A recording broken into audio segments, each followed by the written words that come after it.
Análisis sin compromisos. Opinión independiente.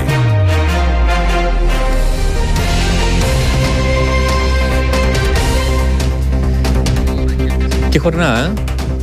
Han pasado muchas cosas durante esta jornada. Partió muy temprano, Nivaldo. Bueno, vamos a partir con los hechos en este mall, el Florida Center, claro, en la comuna de La Florida, región metropolitana.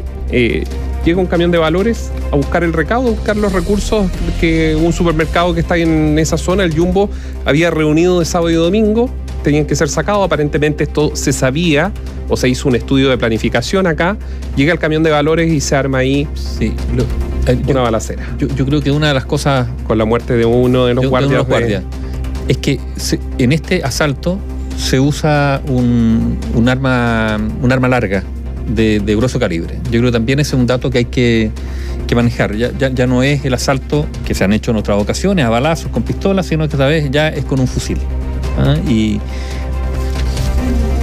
eso modifica, no sé si modifica las cosas, pero incrementa la preocupación respecto al crimen organizado, digamos. Entonces ya estamos hablando de asaltos con fusiles de guerra y por lo tanto tal vez tengamos que acostumbrarnos a eso, como ya nos acostumbramos al sicariato, como nos acostumbramos a determinados secuestros, como nos estamos acostumbrando al uso de armas semiautomáticas, pistolas, etcétera, etcétera. Ya, pero eso es un tema.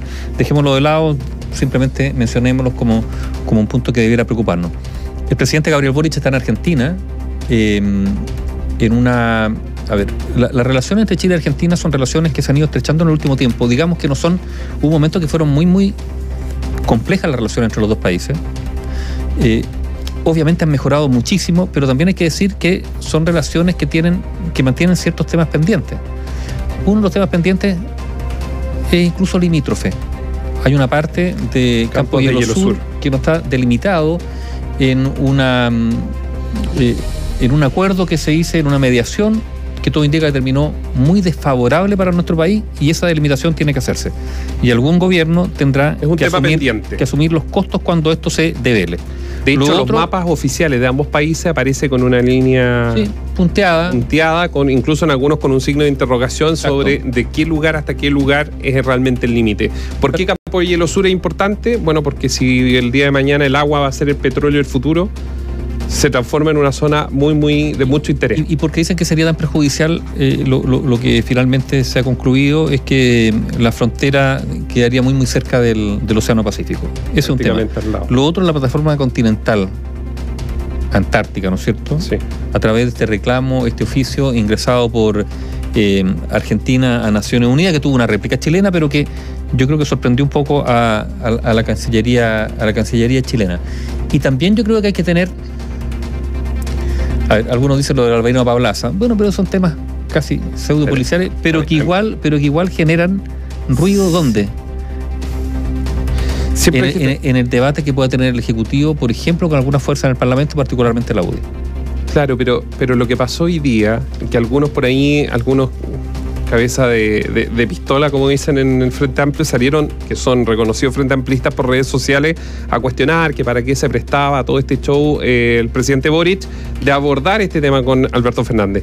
Yo les voy a decir que lo hizo Sebastián Piñera, obviamente, lo hizo Michelle Bachelet. O sea, ¿cuántas veces uno ha estado en el Palacio de Casa Rosada y el tema de Apablaza está ahí, está sobre la mesa? Oye, todo lo contrario. Yo creo siempre es lo mismo. Sí, y yo creo que al haberlo mencionado, todo lo contrario. Lo que logra, no es que eso haya sido la intención, digamos, pero lo que logra que los dos presidentes mencionen el tema es justamente bajarle absolutamente el filtro. Entonces se infló, ya no es tema. ¿Por qué? Deja de ser tema. Porque los dos presidentes lo mencionaron, lo conversaron, y esto está, dijo el presidente Fernández, en sede judicial, reducido al ámbito judicial. Punto.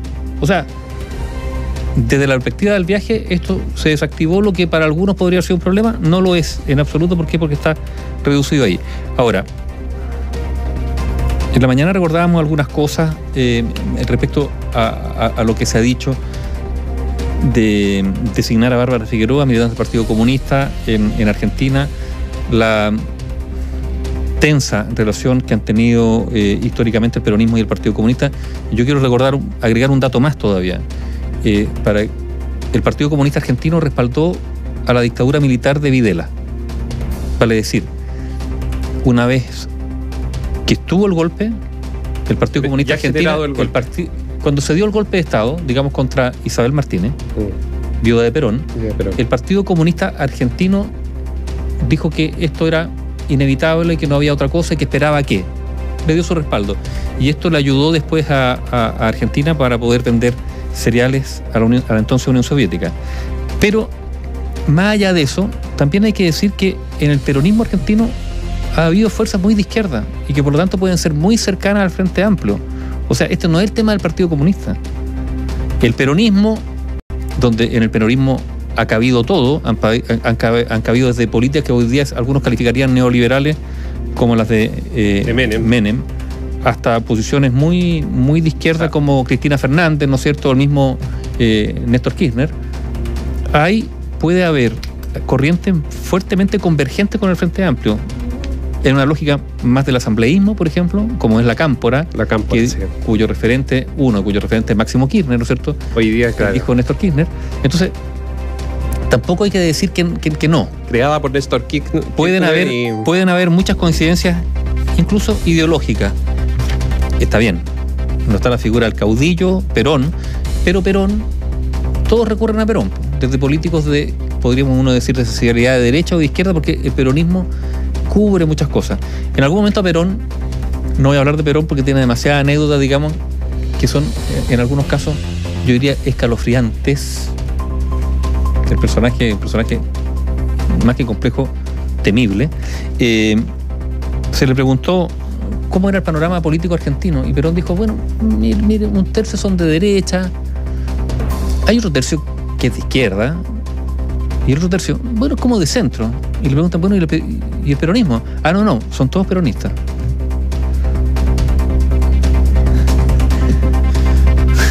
Sí, ahora, lo graficó muy bien porque ese era su sueño y es lo que se transformó.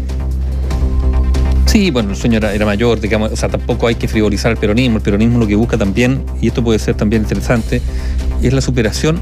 Perón se definió como tercera vía entre no al capitalismo, sí, claro, y no al marxismo, y por eso era anticomunista. Convergencia. Porque Perón era anticomunista, no es que tenía distancia con el comunismo, era anticomunista.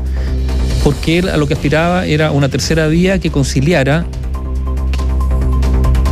el capital y el trabajo juntos, no desde una lucha de clases, sino todo lo contrario, una asociación entre capital y trabajo. Ahora, uno podría decir que es lo que trató de lograr, y que incluso uno podría decir que logró en cierta medida el fascismo italiano, y Perón admiraba a Mussolini. Bueno, también hay que decirlo. O sea, viajó a Italia incluso. Fue agregado militar en Italia bajo el régimen de Mussolini. El que haya admirado a Mussolini no significa que haya aspirado a ser como Mussolini. Pero sí le reconocía muchas cosas al fascismo italiano, independientemente también probablemente algunos errores. La construcción de una cultura. Ahora, ¿por qué decimos todo esto? Porque puede haber aquí un trabajo bilateral entre los dos países, que yo creo que es necesario que los dos países funcionen, trabajen, logren acuerdos, pero también podrían haber algunas convergencias ideológicas entre los dos gobiernos. Yo creo que las hay, y probablemente mucho más de lo que algunos puedan creer.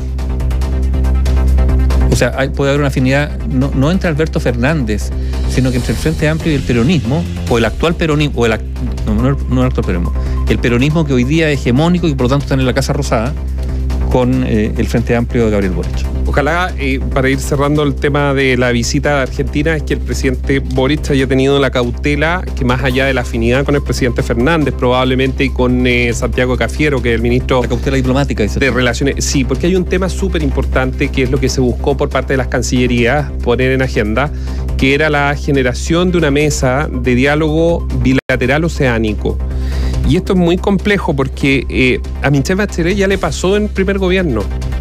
Nosotros nos ganamos, Chile se ganó una demanda de Bolivia por derechos expectaticios que principalmente se generaron por la búsqueda de sintonía, llámese así, buena onda, en materia diplomática, de que personeros de Bolivia viajen a Chile, busquen un lugar donde se podría hacer un enclave boliviano, etcétera, etcétera, etcétera. De hecho, recuerdo que el propio presidente Evo Morales nos dio una entrevista, vio la radio en Nueva York, donde él apunta justamente a esa construcción donde Chile le dio espacio a su país para un enclave. Bueno, que después eso no se materializó y se generaron esos derechos expectativos. Esperemos que en la interna, el diálogo político, haya sido del nivel que se requiere en diplomacia, que más allá de buena onda y buenos amigos, para que después no te lo cobren. Para que después no se lo cobren.